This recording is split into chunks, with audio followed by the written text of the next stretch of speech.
रात के 12:03 पर एक सीसीटीवी फाइल अपने आप सेव हो गई थी। राकेश कसम खाकर कहता है कि उसने कभी सेव नहीं दबाया था। वो बार बार यही कहता रहा, यार मैंने कुछ नहीं किया था, बस मॉनिटर देख रहा था। लेकिन वो फाइल वहां थी, हार्ड ड्राइव में, जैसे किसी ने चुपके से रख दी हो। फाइल का नाम भी अजीब था, AUTOBACUP1203AM। हमारी दुकान में सिर्फ 3 कैमरास थे, हमेशा से 3 ही रहे हैं। इंस्टॉलेशन के वक्त हमने खुद गिने थे, एक मेन एंट्रेंस पर, एक कैश काउंटर के ऊपर और एक स्टोर रूम के बाहर। लेकिन उस रात की फुटेज में 4 एंगल्स दिख रहे थे। चौथा कैमरा कहां से आया था? स्क्रीन पर लिखा था कैमरा फॉर अननोन सोर्स।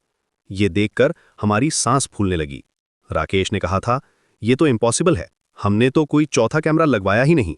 सबसे अजीब बात यह थी कि चौथा कैमरा बिल्कुल नीचे फ्लोर पर रखा हुआ लग रहा था। एंगल इतना नीचे था कि हम दोनों के पैर दिख रहे थे, जैसे कोई हमारे पीछे से हमें देख रहा हो। हम सीसीटीवी मॉनिटर के सामने खड़े थे और ये कैमरा हमें पीछे से रिकॉर्ड कर रहा था। मतलब कोई हमारे ठीक पीछे बैठकर हमारी हर मूवमेंट को कैप्चर कर रहा था। जब हमने ध्यान से देखा तो ग्लास काउंटर में एक रिफ्लेक्शन दिखी। वहां कोई तीसरा आदमी खड़ा था, बिल्कुल हमारे बीच में। उसकी शैडो साफ दिख रही थी, लेकिन चेहरा ब्लर था। लेकिन उस वक्त हमें कुछ पता नहीं चला था। हम सिर्फ 2 लोग थे दुकान में, फिर ये तीसरा कौन था? राकेश ने कहा था, यार मुझे तो कुछ महसूस नहीं हुआ था, कोई खड़ा था हमारे पास। ऑडियो में भी कुछ गड़बड़ थी। हमारी आवाजों के नीचे एक विस्पर सुनाई दे रही थी, बहुत धीमी लेकिन साफ, जैसे कोई हमारे कान में फुसफुसा रहा हो। वो कह रही थी, you didn't lock it. Rakesh ने पूछा था, लॉक व्हाट? और उस विस्पर ने तुरंत जवाब दिया था, द टाइम। ये सुनकर हमारे रोंगटे खड़े हो गए थे। सबसे डरावनी बात यह थी कि वीडियो का टाइम स्टैम्प उल्टा चल रहा था। 12:03 से शुरू होकर यह पीछे की तरफ जा रहा था। सेकंड्स भी रिवर्स में काउंट हो रहे थे। 11:47 PM तक पहुंचा, वही एग्जैक्ट टाइम जब हमने दुकान बंद की थी। वहां जाकर वीडियो फ्रीज हो गई। स्क्रीन पर टाइम स्टैम्प रुक गया, जैसे टाइम इटसेल्फ रुक गया हो। फिर स्क्रीन पर एक मैसेज टाइप होने लगा, लेटर बाय लेटर, जैसे कोई लाइव टाइपिंग कर रहा हो। कर्सर ब्लिंक कर रहा था और हर लेटर के साथ एक क्लिक की आवाज आ रही थी। Next time don't turn around. ये देखकर हमारे होश उड़ गए। हमने तुरंत पुलिस को कॉल किया। हाथ कांप रहे थे फोन होल्ड करते वक्त। पुलिस वाले आए और हार्ड ड्राइव ले गए। इंस्पेक्टर ने कहा था, ये कोई टेक्निकल प्रॉब्लम होगी, हैकर्स का काम हो सकता है। हमने सोचा कि अब सब कुछ खत्म हो गया। लेकिन अगली सुबह राकेश का फोन आया।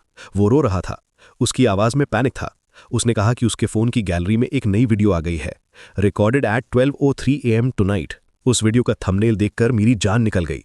राकेश अकेले दुकान में खड़ा था, कैमरा की तरफ देख रहा था, लेकिन उसके पीछे कोई और था। कोई शटर होल्ड कर रहा था, जैसे फोटो खींच रहा हो। उसकी फिंगर साफ दिख रही थी, लेकिन फेस नहीं।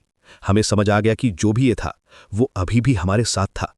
सीसीटीवी फुटेज सिर्फ शुरुआत थी, ये कुछ और चाहता था, हमसे कुछ और। हमारी प्राइवेसी, हमारी फ्रीडम, हमारी नॉर्मलसी। राकेश अब अकेले घर में नहीं रहता, वो अपने भाई के पास चला गया है। लेकिन वीडियोस आना बंद नहीं हुई। हर रात 12:03 पर उसके फोन में कोई ना कोई नई वीडियो आ जाती है। कभी वो सो रहा होता है, कभी खाना खा रहा होता है, लेकिन हमेशा कोई ना कोई उसके पीछे खड़ा होता है। पुलिस ने कहा कि ये कोई टेक्निकल ग्लिच हो सकती है। साइबर क्राइम टीम ने भी देखा, लेकिन कोई ट्रेस नहीं मिला। लेकिन हम जानते हैं कि ये कुछ और है, कुछ ऐसा जो टाइम को कंट्रोल कर सकता है, कैमरास को कंट्रोल कर सकता है। सबसे डरावनी बात यह है कि अब ये वीडियोस सिर्फ राकेश के फोन में नहीं आती, मेरे फोन में भी आने लगे हैं। हर रात सेम टाइम पर 12:03 AM, और हर वीडियो में वही मैसेज होता है, next time don't turn around. हमने कई बार सोचा कि फोन बदल लें, लेकिन फिर लगता है कि यह कोई फायदा नहीं होगा। जो भी ये है वो हमें फॉलो कर रहा है, हमारे हर मूव को ट्रैक कर रहा है। कल रात की वीडियो में कुछ और था। राकेश बाथरूम में था और मिरर में उसका रिफ्लेक्शन दिख रहा था, लेकिन मिरर के पीछे से कोई और हैंड दिख रहा था, जैसे कोई उसके कंधे पर हाथ रख रहा हो। फिंगर्स लॉन्ग और पेल थीं। हमें नहीं पता कि ये कब खत्म होगा या खत्म भी होगा या नहीं, लेकिन एक बात पक्की है, हम अब कभी अकेले नहीं हैं। कोई हमेशा हमारे साथ है, हमें देख रहा है, रिकॉर्ड कर रहा है, और सबसे डरावनी बात यह है कि अब हमें लगता है कि वो सिर्फ देख ही नहीं रहा, वो कुछ और भी कर रहा है। टाइम के साथ खेल रहा है, हमारी रियलिटी के साथ खेल रहा है।